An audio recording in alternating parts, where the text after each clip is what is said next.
Hey, everybody. Strategy from all you guys. My goodness. How y'all doing? Good morning, everybody.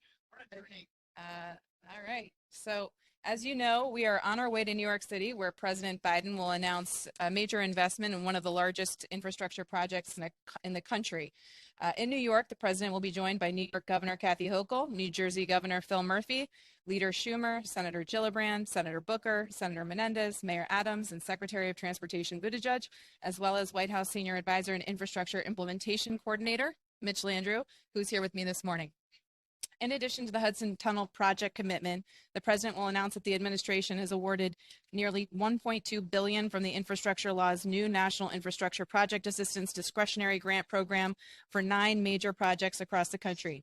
As evidenced by today's trip to New York, yesterday's visit to Baltimore, and Friday's travel to Philadelphia, the Biden-Harris administration continues to focus on implementing the bipartisan infrastructure law and delivering real results for the American people. That'll turn it over to you. Thank you so much. It's great to be with you guys. As you know, $1.2 trillion to rebuild the country and build a better America. Roads, bridges, airports, ports, waterways, clean air, clean water, high-speed internet, and an entire clean energy economy. We have $185 billion out of the door. Last year, we had 7,000 projects that are in some level of formation, and this year, we expect to have 20,000 more by the end of the year. We started off this year with a bang. As many of you know, y'all were with us when we announced the big bridge program about 4 weeks ago, where the president went to the Brent Spence Bridge with Leader McConnell and talked about bipartisanship and trying to figure out how to get it done. And this year is all about implementation and execution. On that day, you may recall that the vice president was in Chicago on the south side. The secretary was in Connecticut announcing a program. And, of course, not that day, but a few days later, both the secretary and I went to the Golden Gate Bridge to talk about a $400 billion investment to fortify that bridge in the event that they would suffer from another earthquake, essentially to put brake pads on it and to make it more resilient, to make sure that that bridge is in place. Today, actually, we're making another major announcement of 9 mega projects across the country that are in your briefing, but the biggest of which, of course, is the Hudson Tunnel project that we're talking about today for the casing on the end of it. As you guys know, yesterday, the president was in Baltimore announcing another portion of this, because this is also part of the Northeast Corridor and high-speed rail, which is critically important to getting people out of cars onto rail, actually making it more safe, making it more climate friendly, and then, of course, providing thousands of jobs. So this particular project today that we're talking about, I want to show you this. This is Manhattan. This is New Jersey. This is the Hudson Tunnel.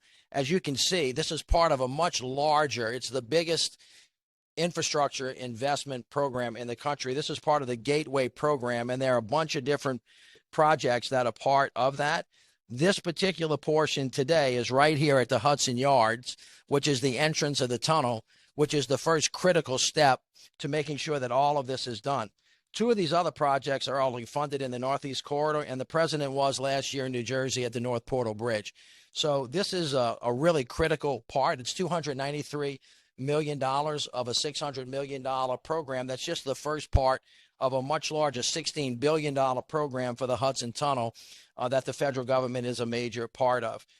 Today also, we're announcing that we have investments not only in the Brent Spence Bridge. So they got part of the big bridge program and they got part of the mega program, because as you guys said, we pushed a lot of these programs together.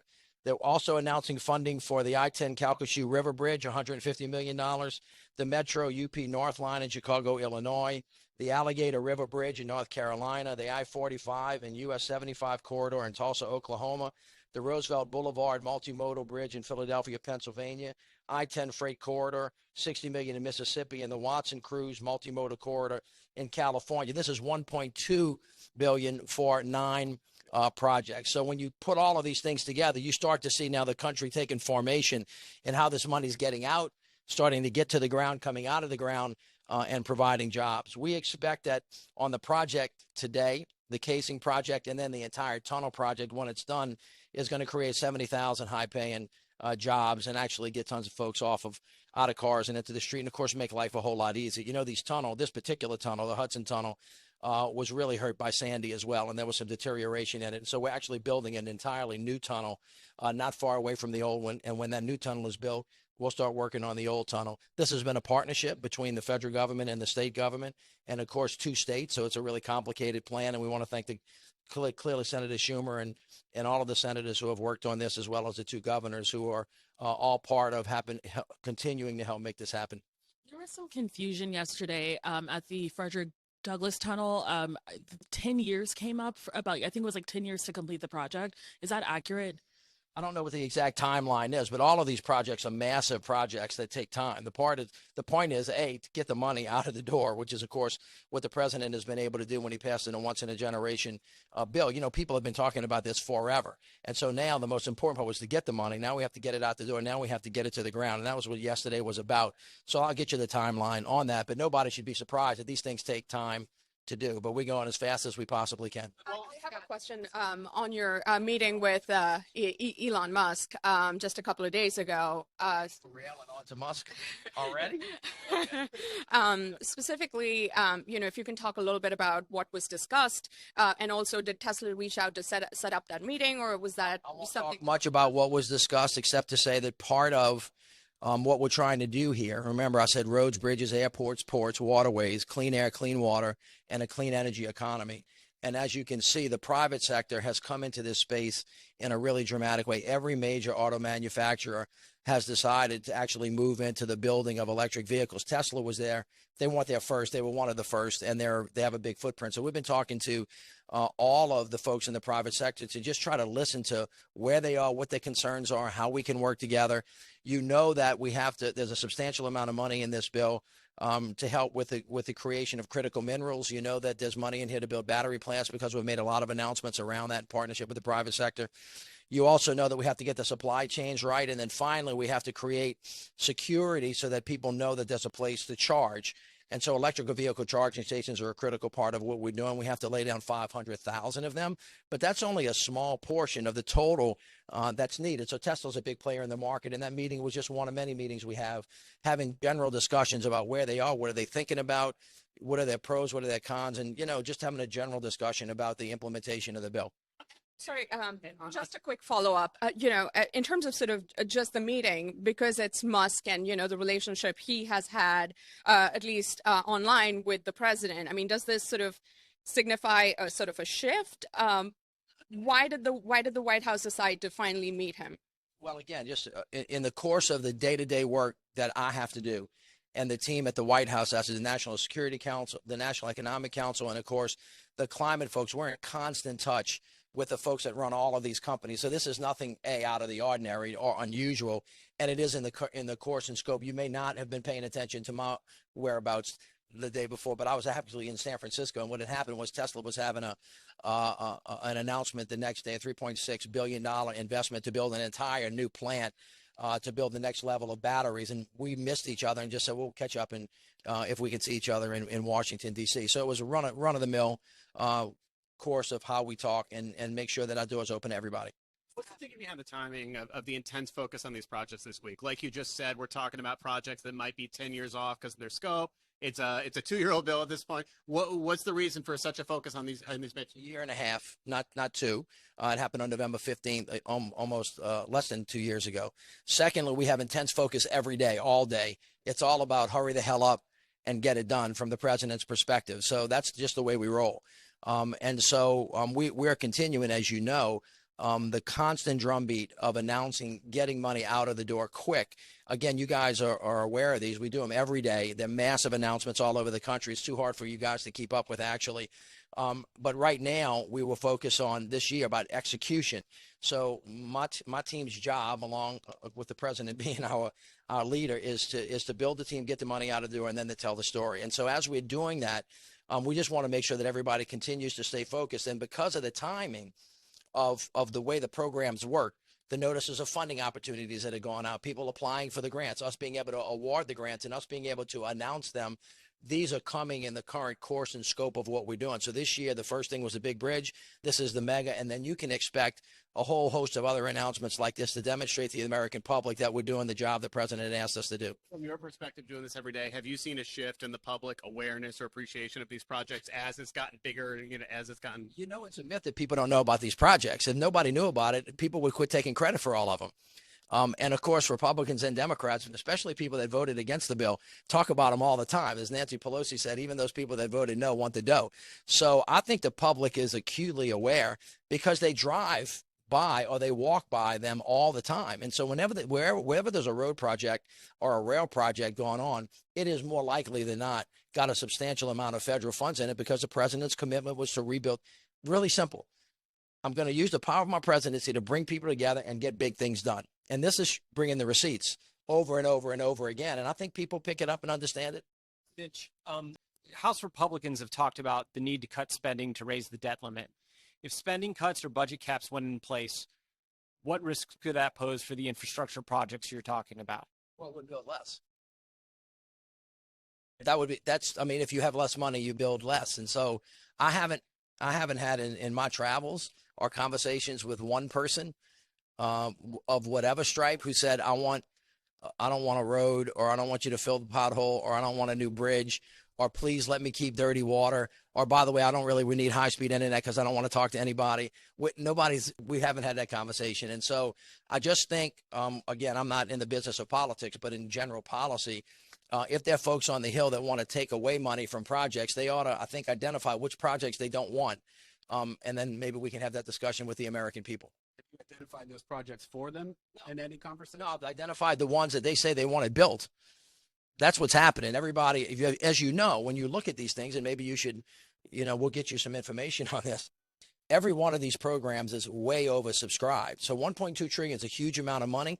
It's the most that we've ever had. But on every one of these application processes, of course, which is available to you, you can look at how many people applied. And then, of course, only about 10% of the projects are getting a yes. So we should have a fairly good scope of what all the asks in the country were at this time. And I assure you that I have not had one person, whether they be Republican or Democrat or independent, say, please stop funding projects in my district because we need to save money. I haven't heard that yet. And if I do, we'll deal with it at that time. You might ask them that. How are you planning sort of proactively to sort of deal with forced cuts to your budget? Well, we're full speed ahead. I mean, we're on the execute. By the way, Congress has got an important job, which is to pass the law. This law is passed. We're in the business of execution. That's our job. And until we receive a direction otherwise, we're full speed ahead every damn day. As the president said, hurry the hell up mode. And that's our mission. And from him, that's his directive. And that's what we're doing. Hey, Olivia, can we get some? Yes. Yeah. Cool. Thank you. Y'all done with me? Y'all say, Mitch, we're finished with you and you're boring. So go. All right. Thank you. Okay. I can see the waves below, so I'm going to try to stay upright long enough to give you guys a couple of updates you're looking for. On Tyree Nichols, we haven't had a briefing or gaggle since we all saw the horrific footage of the beating that resulted in Tyree Nichols' death last week. So I wanted to take a few minutes to address that here. As you heard from the president last week, he was outraged and deeply pained to see the video. He spoke with Mr. Nichols' mother and stepfather to express his condolences and commend the family's courage and strength. Tomorrow, White House officials will also travel to Memphis, Tennessee to attend the funeral for Mr. Nichols. When President Biden spoke with Mr. Nichols' family last week, he told them that he was going to be making the case to Congress to pass the George Floyd Justice and Policing Act. To that end, President Biden spoke yesterday with Representative Horsford and plans to host a small group of Congressional Black Caucus members at the White House this Thursday to discuss police reform legislation and other shared priorities.